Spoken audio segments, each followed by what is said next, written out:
Revoyons aujourd'hui l'accord du verbe avec le sujet. Tu le sais, normalement, le verbe s'accorde avec son sujet.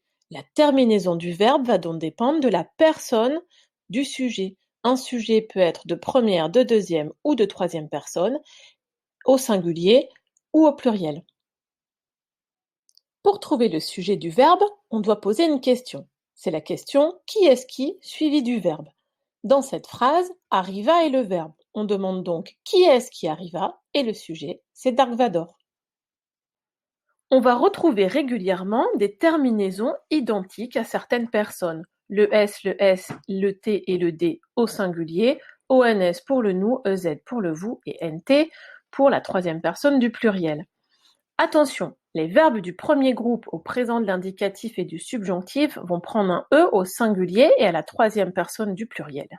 Tu remarqueras aussi qu'au futur simple, pour tous les groupes, et au passé simple pour les verbes en ER, on trouve les terminaisons suivantes AI, AS et A.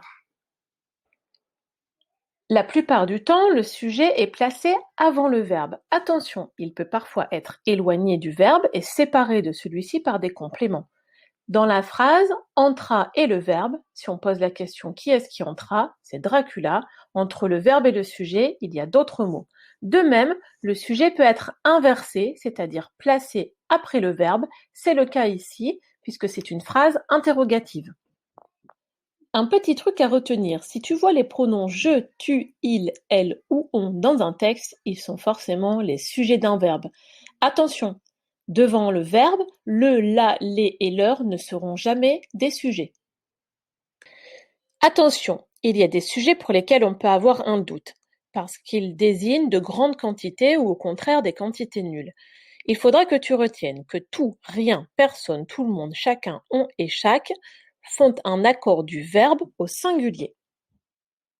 Au contraire, un verbe dont le sujet est peu, la plupart, beaucoup ou tous fera un accord au pluriel. Petit piège, il se peut que le sujet d'un verbe conjugué soit en fait un verbe à l'infinitif. Il faudra alors que ton verbe conjugué soit au singulier. Dans cette phrase, être est le verbe de la phrase et dévorer est son sujet.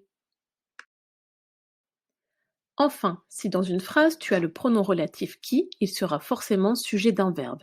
Ici, on peut poser la question qui est-ce qui prend vie? On serait tenté de dire que c'est la créature le sujet, mais n'oublie pas que le qui est un pronom qui remplace la créature, c'est donc lui, le qui, le véritable sujet du verbe prendre. Voilà, tu sais tout sur l'accord du verbe avec le sujet, il ne te reste plus qu'à faire le travail demandé. Joyeux clic!